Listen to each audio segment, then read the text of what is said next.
Hello everyone and welcome back to my channel. And you might notice that I am not in my usual home, and that is because I am at my mom's house for Christmas. And what we'll be doing today in today's video is something that is a tradition for me now.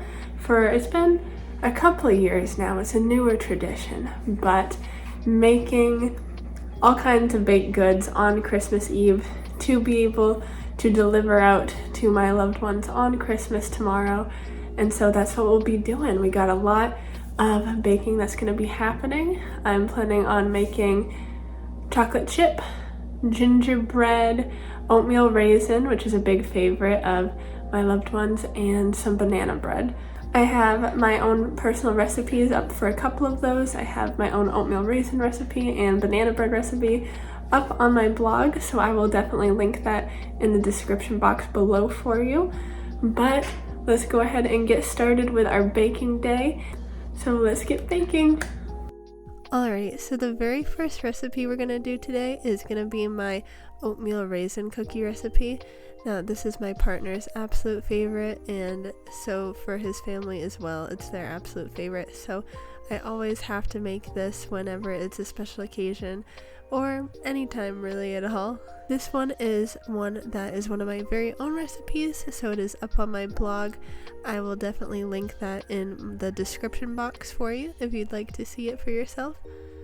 One of the kind of secret, not really secret because I think it's a pretty common ingredient to use, but kind of my secret ingredient is coconut flakes, and I'm actually going to use even more the next time that I make this recipe.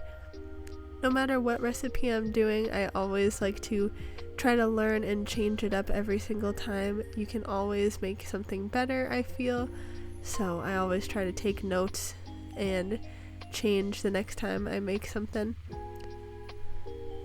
Now that this is all mixed up, I am going to let it cool in the fridge for about 35 minutes, and while I'm doing that, we will get started with the next recipe, which is banana bread. Banana bread is so simple and easy. I make it all the time. It's so good with like a jam or a jelly on it. This is another one that's my very own recipe, so I will link this one down below as well, the blog post of it. But I'm doubling the recipe here to make 2 loaves.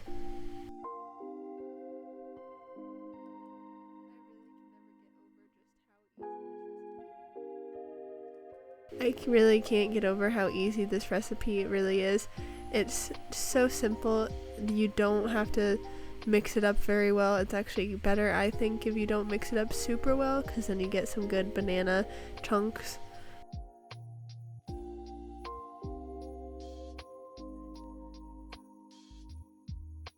Anytime you have old bananas, which if you're like me, your bananas can get old pretty fast, pretty quickly, so it's so nice to just be able to whip them up into something delicious.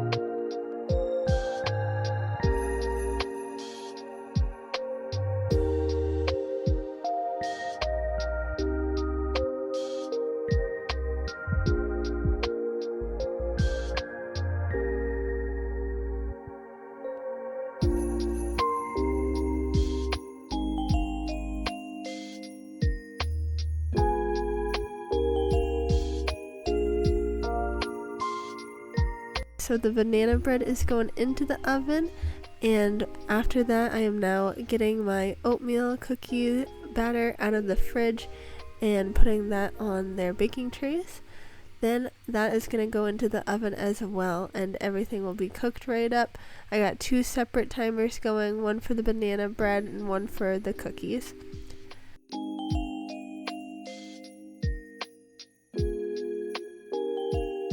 After that, I like to wash up in between everything. You gotta keep up with the dishes or they're just gonna pile up on you and it'll be very overwhelming. And now that these cookies are done, I'm just gonna place them on the rack to cool.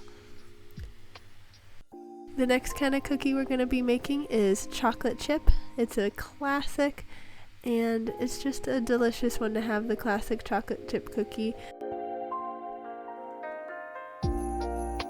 I feel like a nice chocolate chip is a classic for making for Santa. We're gonna whip that chocolate chip cookie up in the mixer as well. This is my mom's mixer and it is so nice and I feel so lucky to get to use it while I'm here. Last night actually we had a big storm and the power went out for 5 hours. And it was really nice and I really enjoyed. I got to read by candlelight and it was really peaceful. However, as much as I enjoyed having a little no electricity time, I definitely am thankful for the modern convenience.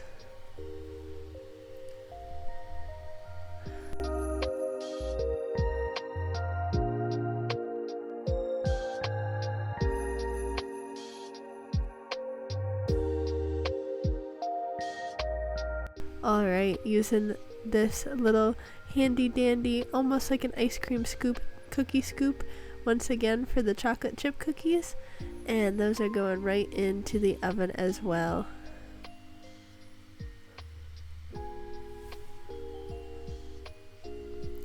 Did anybody else get a lot of stormy weather? I think it's everywhere. It's a big kind of rainy ice storm. I saw a tree fall over. It was crazy. Let me know what the weather's like where you are. Alright, finally we have to make the classic gingerbread cookie. I don't think you can do Christmas cookies without it. It just seems wrong.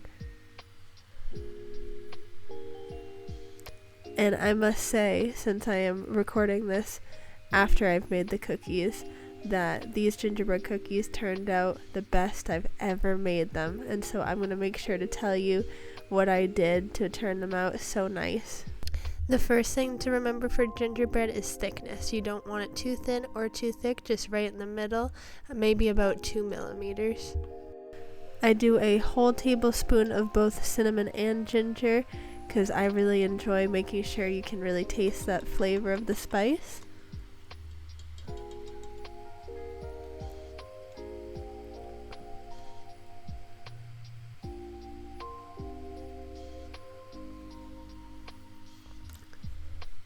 Now you always want to make sure you put your gingerbread batter into the fridge for quite a long time.